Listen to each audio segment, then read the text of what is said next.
และขอเสียงกองเชียร์กระทรวงการคลังสวัสดีครับต่อไปกระทรวงทหารที่ต่ำสูงกันนะครับจะเป็นวันที่2พบกับใจ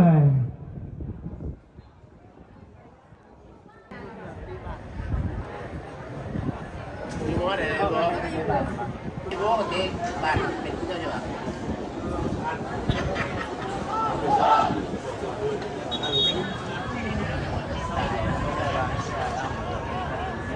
เราขึ้นมาใส่ชุดนอนทำได้ได้รับไปเช่า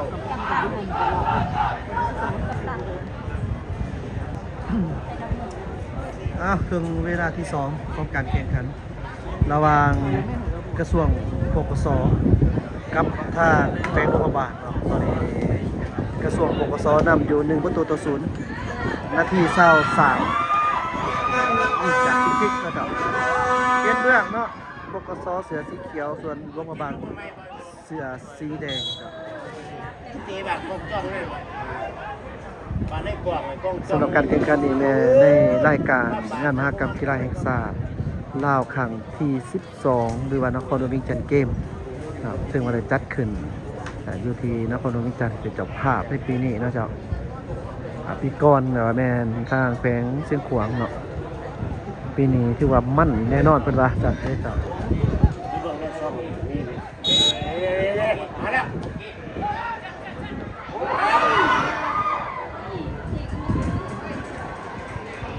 เขามาเปิดเขาดีนะนะ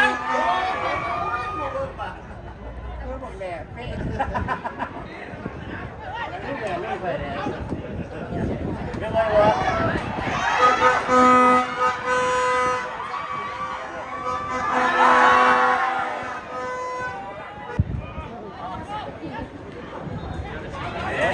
ตัวไปเลยแม่โอ้ยบาทให้17คนแม่มันเสียจังหวะไม่ได้ดอกเดินแล้วเดินดิ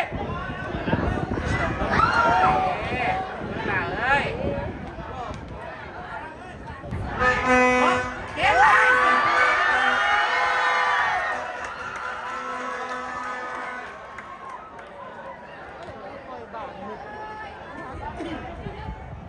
แม็กซี่ให้มันแลกใส่ระดับเมื่อกี้เนี่ยแย้มสำนักอะไรแย้ม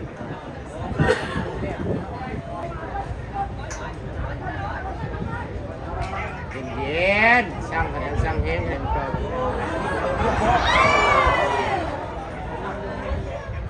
กินอะไร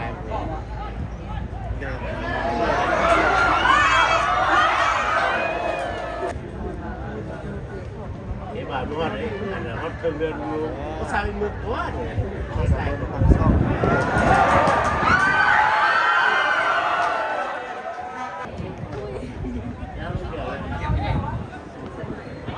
จะพอกินอ่ะโอ้เดือดกันเดือดกันโอ้ได้งานอะไรเสียรอดจะจุ่มมันใจเดินไม่หรอกเดินไม่เย็นขับเกินไปล้างคนล้างลูกล้าง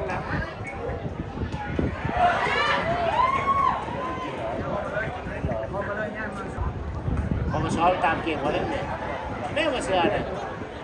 นั่งคนเสือได้แหละเสือแม่มาเสือเนี่ยเกมเนี่ยต้องเคาะต้องไปคุ้มไปเอากินก็ได้ดอกเอา3 แต้มก็ดีแล้วลูกเดียวก็กิน3 แต้มแล้ว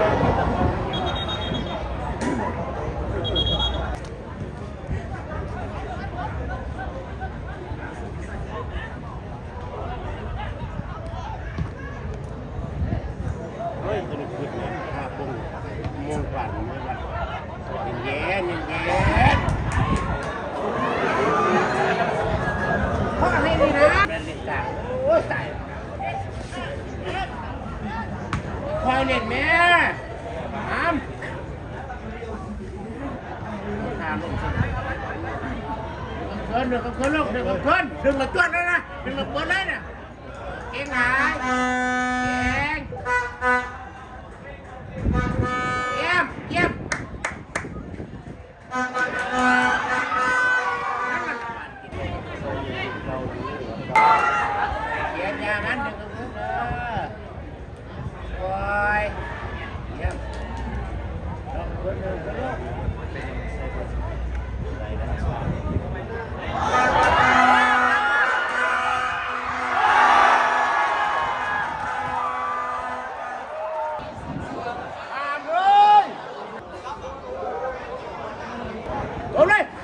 จริงเจ็บ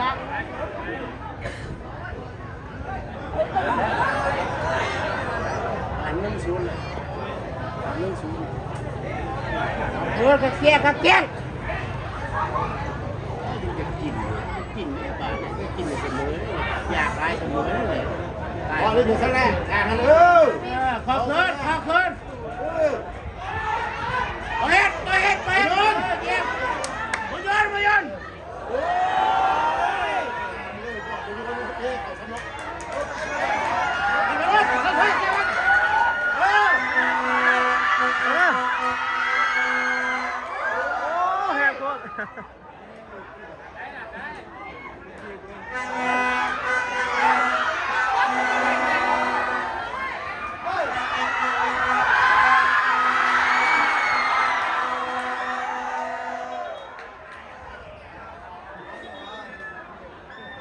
โอกาสนี่ร้ายเนาะสำหรับปกสนะโอกาสร้าย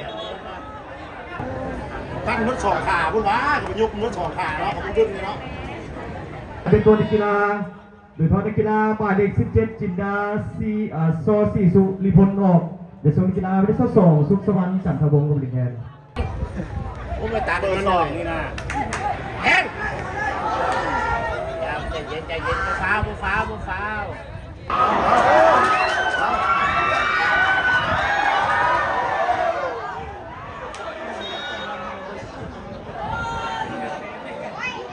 ยงบ่ได้หรอกที่เรื่องสามอ่ะ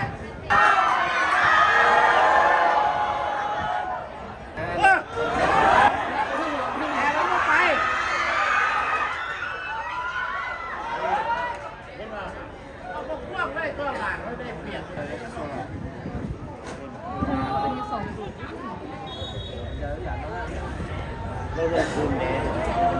เราเรียนอยู่ฮะจ้าแม้ว่าเต้นแล้วจะบวกดี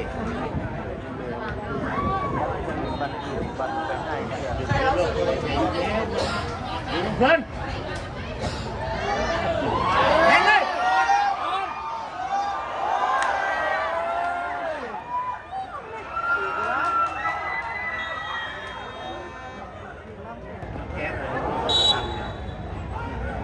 เจ็ดแล้วบาดกินโอ้เขาปวดเขาแบบตัดเงินเลยยิงเลยครับว่าเพราะนี่นะเบอร์14ที่ยิงเลยครับว่าเขาได้มึกเขาได้มึก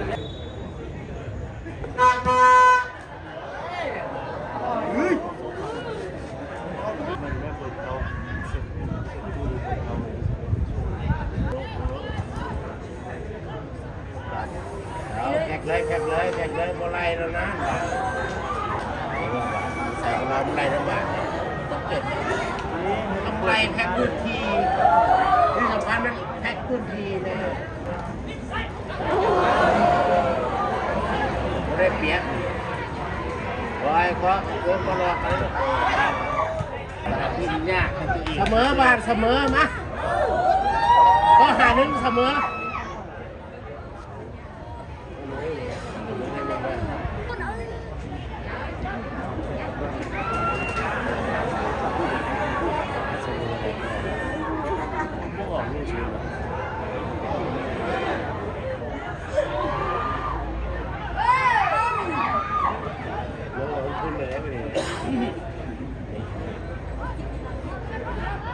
มันมีเรื่องต่างเนาะนี่แหละเราบ้างมันมีเรื่องการครับแบบ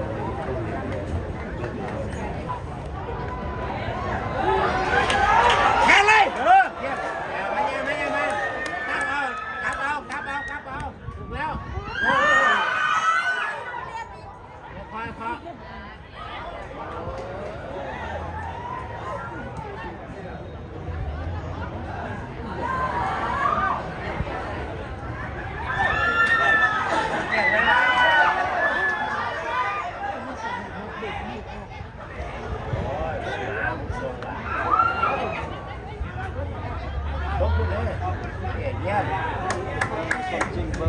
การแรงงานเลยแรงงานอย่ามัน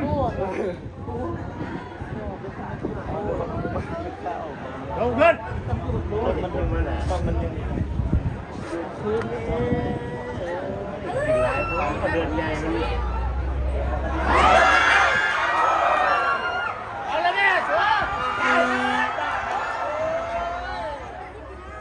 บานไปเลยแล้วกันเนี้ยเลยรุ่นอะไรเสมอได้บาทเนี่ยเสมอแล้วเสมอแล้วบาทเนี่ยมาแล้วรวยแล้วนี่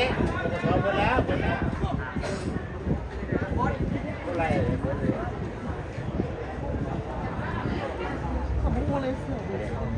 เขาเล่นบาปก็สลาดเลยซื้อ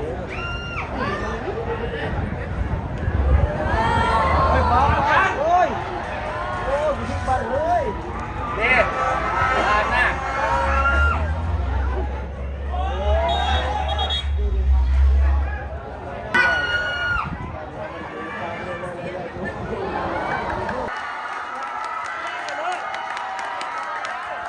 ลงพระบางแก้ประตูตีเสมอจากนักกีฬาหมายเลข16อินทจักรศรีสุพรรณเห็นให้ตอนนี้ทั้ง2ทีมเสมอกัน1-1เ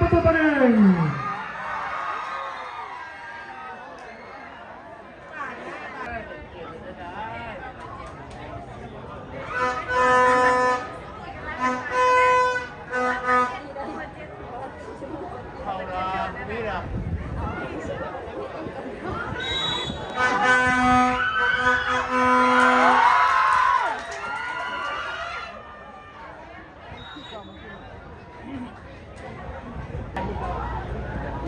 ไปมาเนี่ยเขาสวนกับบังนะบังเสียเขาสักนะ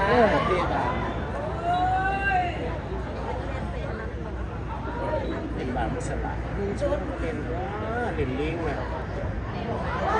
แพ้แล้วมา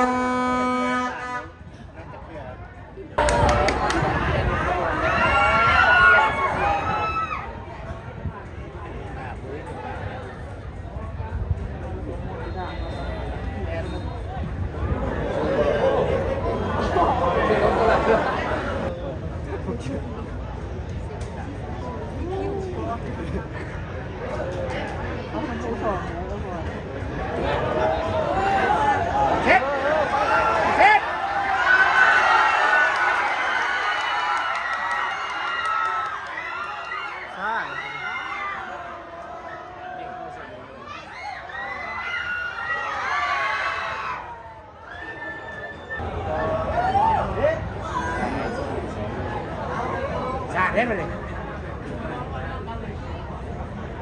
ดึงเอาเครื่องออกไปเลยครับ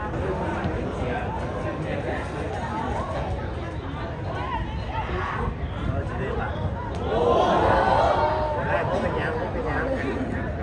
คือฟ้าเป็นยังฟ้าแดงแทงเลยฮัมแทงไรแทงมึงก็แทงแต่มึงมาแทงน่ะ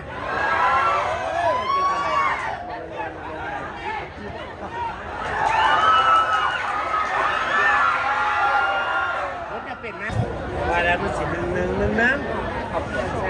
แด่หลวงบ้านมึงแก้ลูกเขาลูกแก้แน่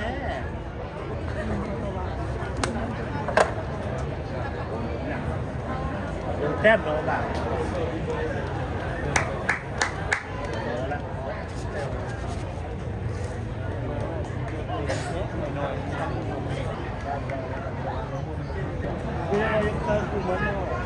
ปัจจุบันนี่น้ำของวัน1-0แต่เสิร์ฟออกในส่วนนักกีฬาที่5บุญจันทร์ชัยพงศ์ก็เป็นแทน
โอ้นั่นนึง แต้มพอแล้ว เขาออกมาเด้อ เสียได้บุญเสียได้บุญ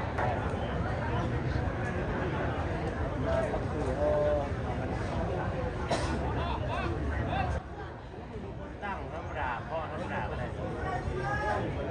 มันหลายคนบาทมันแพงนะ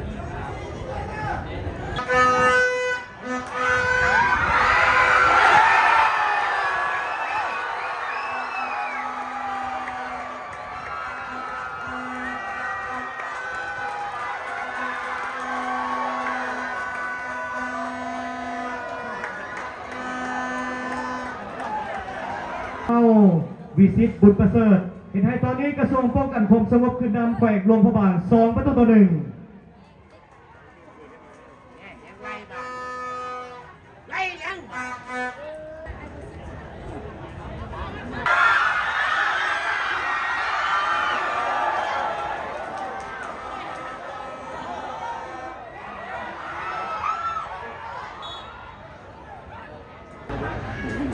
ทุกใจของพี่ดีกระทั่งคนได้มาบนตัว เห็นไหมไม่เป็นคุ้มกินแล้วนี่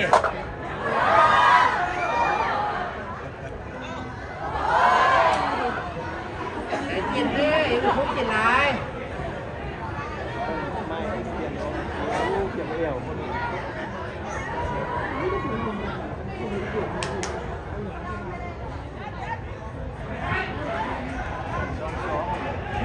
มันแล้วเลยไปตามเตียงก็ได้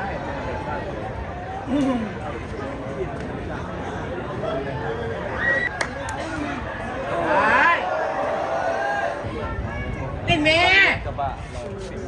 ลูกไปกินหรือยังบาทแล้วนะ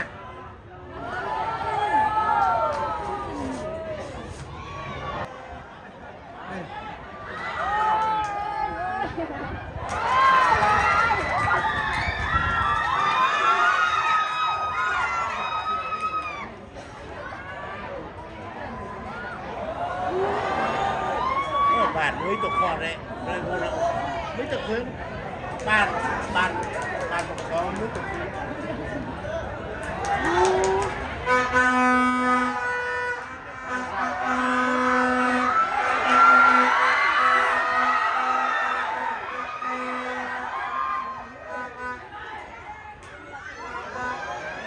ยังไม่ไป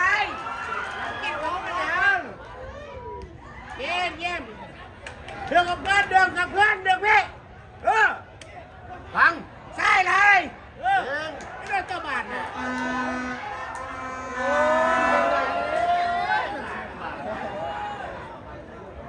ก็เมื่อยสู้แล้ว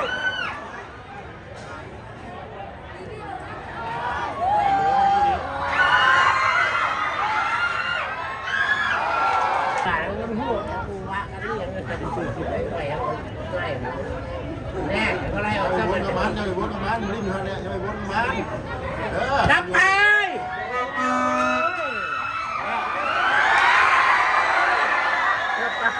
รักษาออกเดี๋ยวสุริกราหมายเลข5ต้าพิมพ์มาทองครับอีกแทง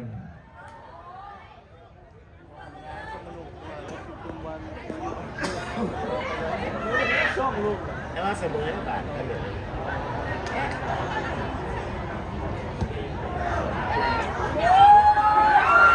เปลี่ยนบาทเปลี่ยนก็เปลี่ยนผมก็ออกเลยทำลูกกินเปลี่ยนผมก็ออกเอาแมงหวะผีบ้าเฝ้าเมื่อน่ะโอ้ใจบาทเมื่อยที่นู่นน่ะ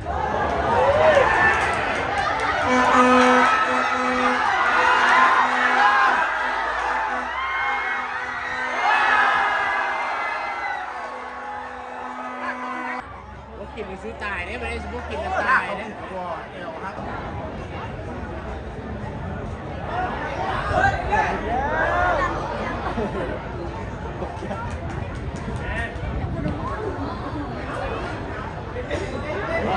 เพื่อนครับเยี่ยมโอ้บอกนี่เก่งเลยมีเรื่องบอกนี่เรื่องนี่ผมยัง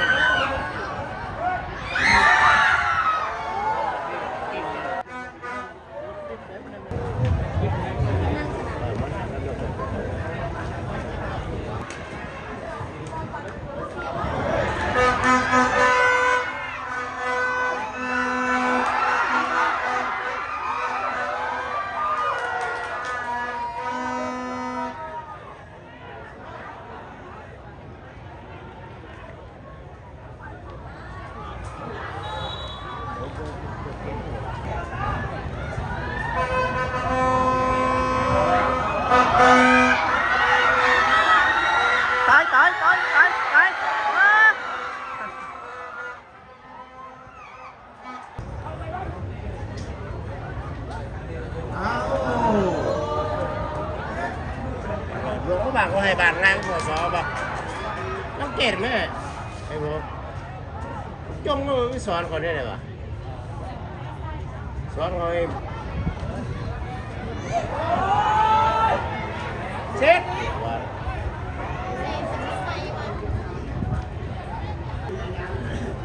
ก็ไล่เพิ่ม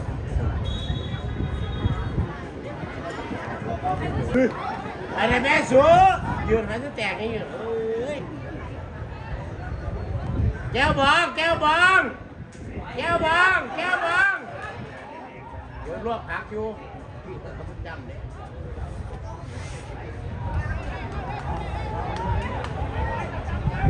แก้วแล้วบด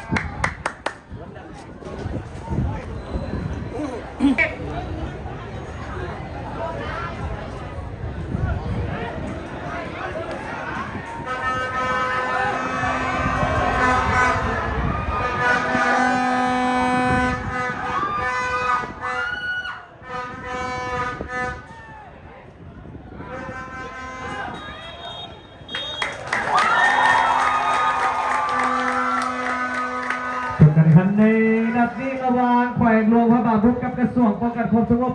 ผลการแข่งขันในคู่นี้เป็นทางกระทรวงป้องกันความสงบเอาชนะแขวงหลวงพระบาง2-1ขอเสียงตบมือส่งเสียงนักกีฬาทั้งสองทีมอีกครั้งหนึ่ง15:00 น.เป็นการพบกันระหว่างแขวงเซกองพบกับแขวงสยามบุรีมืออื่นเราอย่าลืมวันที่12 เดือน11 2025นะมืออื่นนี่เราอย่าลืม